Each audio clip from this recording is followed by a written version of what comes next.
I never imagined a quiet summer afternoon in my own backyard would turn into the most terrifying confrontation of my life. The sun was bright, the water was calm, and I slipped into my pool just to unwind, completely unaware that, within minutes, a furious HOA Karen would be standing over me, screaming accusations, and pointing a gun straight at my chest. That moment froze time. The shock, the fear, the disbelief, it all collided at once. Because this wasn't some public property dispute. This was my home. My legally purchased house. My name on the deed. My pool. I'd moved into the neighborhood only 3 months earlier. The HOA had a reputation for being strict, but I followed every rule, paid every fee, and minded my own business. Still, from the very first day, Karen watched me like a hawk. She questioned my guests, measured my fence with a tape measure, and even complained about the color of my mailbox. I brushed it off until the afternoon she decided I didn't belong there at all. When I climbed out of the pool to grab a towel, I heard the metal clack behind me. I turned, and froze. Karen stood on my patio, hands shaking, weapon raised, eyes filled with rage and self-righteous certainty. She shouted that I was trespassing on my own property and claimed she had authority to detain me. My heart pounded as I tried to speak, to explain, to show proof, but she didn't want proof. She wanted control. Neighbors peeked over fences. Phones came out. Karen's voice grew louder, accusing me of being dangerous, of sneaking into a vacant home, and of invading the community. I realized then this wasn't a misunderstanding. This was something deeper, uglier, and far more calculated. And that was only the beginning of the nightmare that followed. From the moment I moved in, there were red flags, subtle at first, then impossible to ignore. Karen introduced herself not as a neighbor, but as the one who keeps this community safe. She smiled, but her eyes scanned me like a security checkpoint. She asked where I worked, how I bought the house, and whether I planned to have many visitors. I laughed it off, thinking she was just nosy. I didn't realize she was building a narrative. The first official HOA letter arrived a week later, accusing me of leaving my trash bins out too long. Then another claimed my car was parked at an improper angle. I complied every time. Still, Karen hovered nearby, taking photos, whispering with board members, and knocking on my door with friendly reminders. I tried to stay polite, but it became clear she wasn't checking rules. She was checking me. There were neighborhood gatherings I was never told about. Conversations stopped when I walked by. One neighbor quietly warned me, "Karen thinks you don't belong here." I shrugged it off, until the day she marched onto my driveway with a clipboard and demanded to see proof that I owned the property. I refused, and she left with a stiff smile, the kind that promised trouble. Looking back, the signs were everywhere. The stares. The whispers. The constant scrutiny. And behind it all, Karen's obsession with power over the rules, over the board, and eventually, over me. I didn't know it then, but she had already decided I was an intruder in her neighborhood, and she was just waiting for the opportunity to prove it. It started like any other warm afternoon. I turned on some music, poured a drink, and walked out to the backyard. The pool shimmered beneath the sunlight, and for the first time in weeks, I felt at peace. No letters. No warnings. No Karen. Just quiet. I slipped into the water, closed my eyes, and let the stress melt away. But peace doesn't last long when someone is determined to destroy it. I didn't hear the gate open. I didn't hear footsteps. What I heard was shouting, furious, echoing, commanding. I spun around and saw Karen storming across my patio, face red, phone in one hand, the other gripping something hidden inside her purse. She screamed that I had no right to be there, that the house was under inspection, and that she was authorized to remove trespassers. I laughed nervously, thinking it was another ridiculous misunderstanding. I told her again that the home was mine, the pool was mine, and I had documents inside to prove it. But she didn't want proof. She wanted obedience. She stepped closer, eyes wild, voice shaking. Then she reached into her purse, and everything changed. Time slowed as she drew the gun. The metal glinted in the sunlight. My breath vanished. I raised my hands, terrified to move. She pointed it directly at me, shouting that she felt threatened, that I was dangerous, that she was defending the neighborhood. I wasn't yelling. I wasn't advancing. I was standing unarmed in swim trunks, in my own yard. Yet somehow, in her mind, I was the threat. Neighbors gasped from behind fences. Someone screamed for her to stop. But Karen didn't back down. In that frozen moment, I realized this wasn't about rules anymore. It was about control, ego, and power taken too far, and I was the one paying the price. I stood perfectly still, water dripping from my shoulders, the concrete burning beneath my feet while Karen's hand tightened around the gun. Her voice shook, but her grip didn't. She kept repeating the same phrase over and over: "You don't live here. You don't belong here." My heart hammered so loudly I could barely hear anything else, yet every second felt painfully clear. I knew one wrong move could end everything. A neighbor shouted that they had already called the police. Karen snapped back that she was the authority here, claiming the HOA had given her emergency powers to deal with trespassers. Her delusion wasn't just dangerous, it was escalating. I swallowed hard and kept my palms raised, speaking slowly, reminding her again that this was my house, my deed, my backyard. She refused to listen. Then, in a moment that felt unreal, she stepped closer. The barrel hovered inches from my chest. I could see my own reflection in the metal. I realized I might actually die beside my own swimming pool because someone decided their control mattered more than my life. That was when the sirens finally echoed down the street. 2 patrol cars pulled up. Officers rushed through the gate with weapons lowered but ready. They shouted for Karen to drop the gun. For a split second she argued with them too, insisting that I was dangerous, insisting that the home was unoccupied, insisting that she was protecting the neighborhood. Her voice cracked as her story collapsed under the weight of reality. The officers approached carefully, their tone firm and calm. They ordered her to place the weapon on the ground. After a tense pause, she finally obeyed, hands trembling as the illusion of authority slipped away. I felt my knees weaken, the adrenaline shaking through my body. One officer guided me to sit while another secured the weapon. Karen still glared at me, breath sharp, muttering that she was only doing her job. But for the first time, the power wasn't in her hands anymore and the truth was about to unravel. As the officers separated us, one began asking measured questions: my name, my address, proof of ownership, how long I had lived there. I pointed toward my wallet inside near the kitchen door, and a neighbor hurried to retrieve it. Within minutes, documentation lay across the patio table: mortgage papers, identification, closing records. Everything matched. Every detail proved what I had been saying from the beginning. The officer's expression shifted from caution to disbelief. Meanwhile, Karen's confidence drained from her face as reality took shape around her, brick by brick. Completely. When the situation finally stabilized, the officers separated us at opposite ends of the yard. One remained beside me, speaking with a steady voice, asking whether I needed medical attention or wished to call someone. I was still shaking, but I told him I just wanted the truth documented. Across the patio, Karen stood rigid, arms folded, her eyes darting between the officers and the neighbors gathering along the fence line. She began talking faster than I'd ever heard her speak before. She claimed the property had been vacant. She claimed she'd received anonymous complaints about suspicious activity. She claimed she believed I had broken in and taken over an empty home.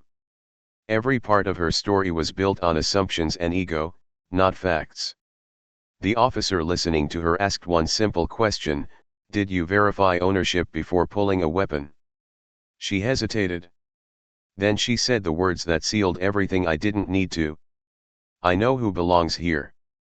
The entire yard went silent. The officer beside me nodded quietly as he listened to his colleagues' radio updates. They already had confirmation from dispatch. The property records listed my name. My ID matched.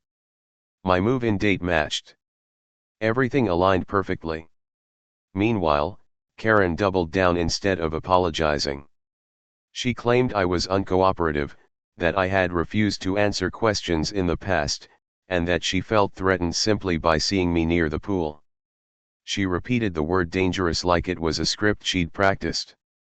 But today, the script didn't work. Several neighbors finally stepped forward.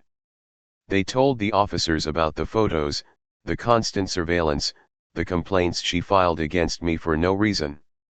One neighbor admitted Karen had insisted I was renting illegally. Another said she'd heard Karen call me temporary. Piece by piece, the image she'd constructed of herself as protector shattered into something far less admirable. The officers thanked the neighbors, took statements, and wrote everything down. I answered every question I could, careful and calm, even though my hands still trembled. The reality began to sink in. Not only had Karen threatened me with a firearm, but she had invented a false narrative to justify it. Before they escorted her away from my yard, one officer asked whether she had any final clarification to provide for the report. Instead of remorse, she whispered that she would be vindicated by the board. Those words didn't sound confident anymore. They sounded desperate, almost frightened of losing the power she had clung to for years. It was over. Finally.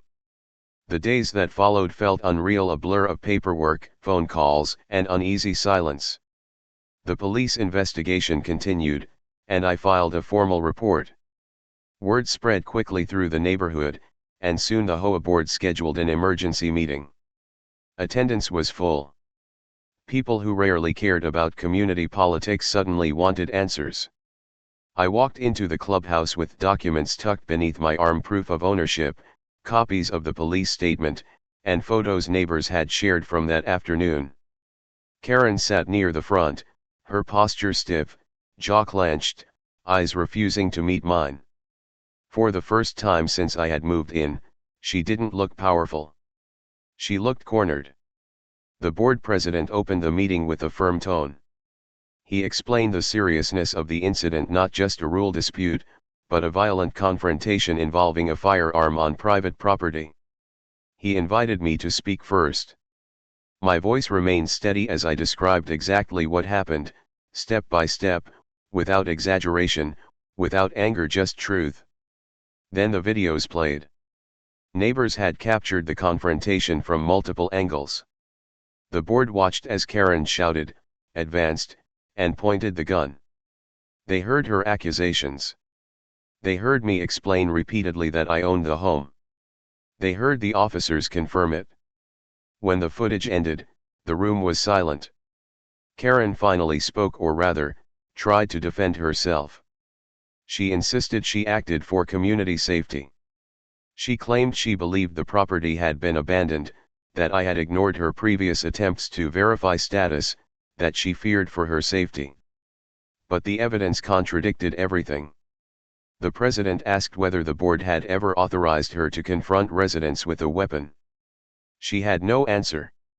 One by one, neighbors stood up to describe months of intimidation, surveillance, and harassment.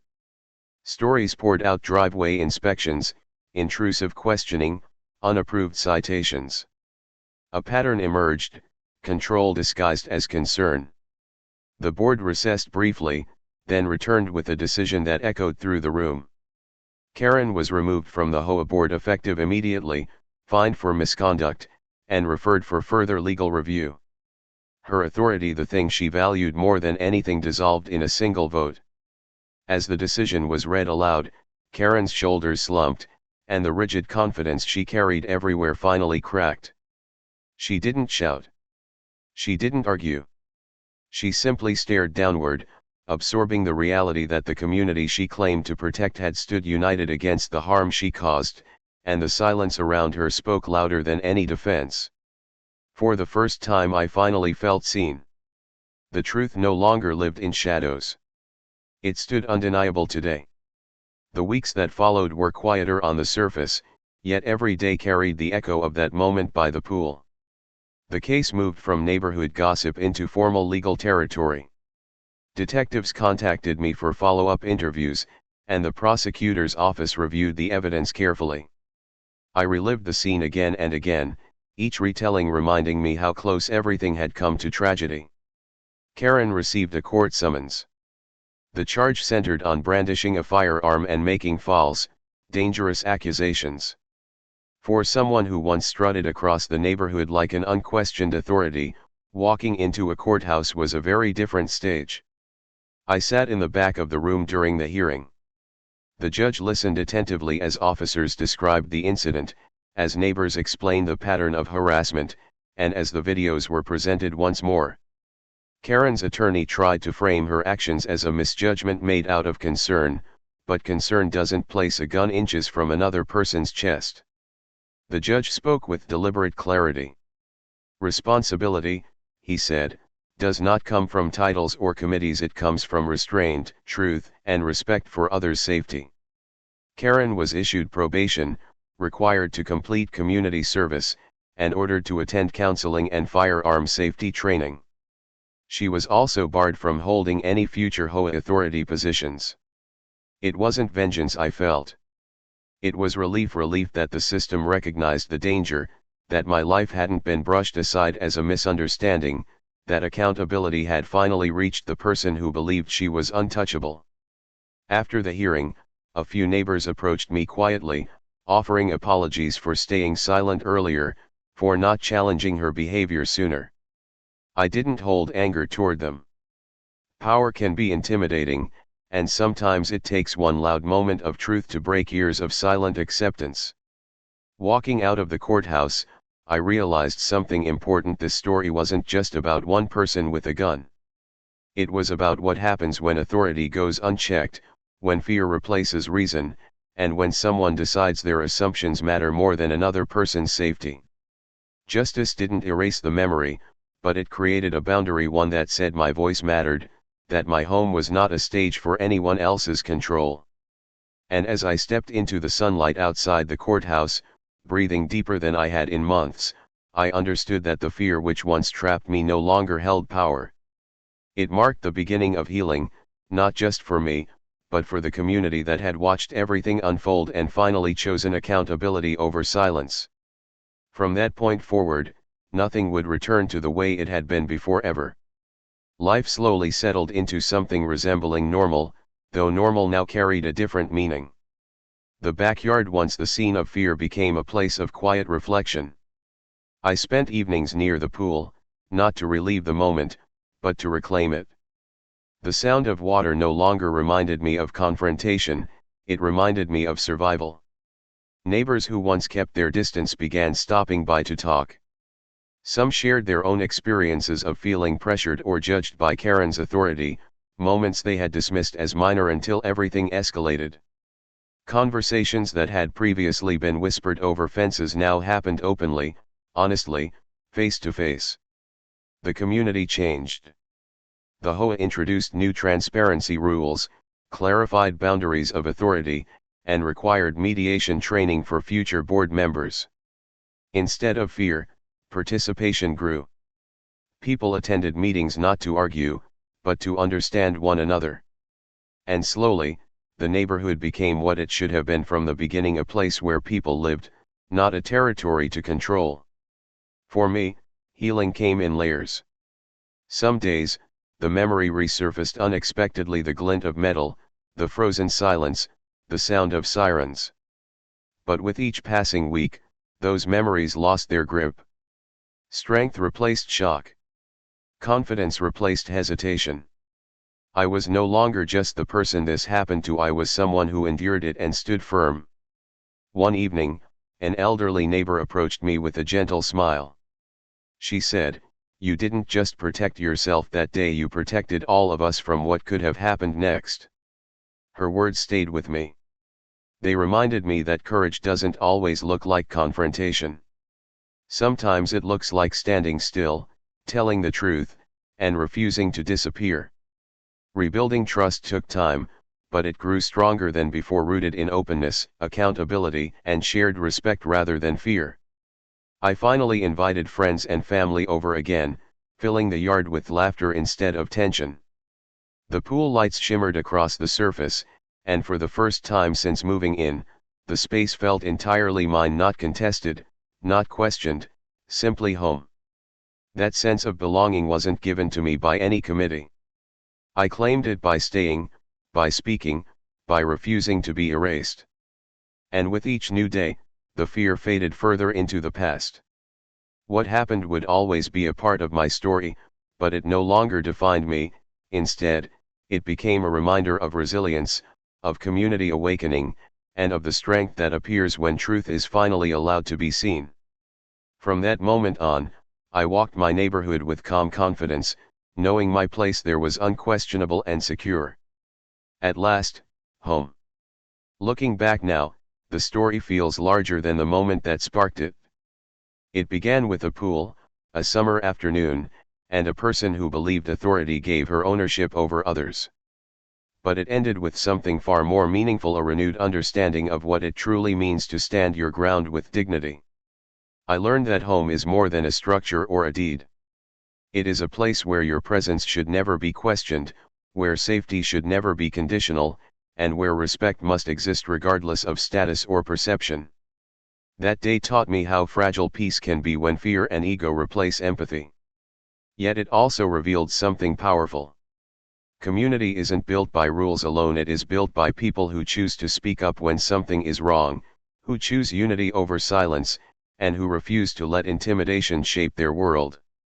The neighbors who came forward, the officers who acted with restraint, the board members who finally listened, each of them helped turn chaos into clarity. And I changed too.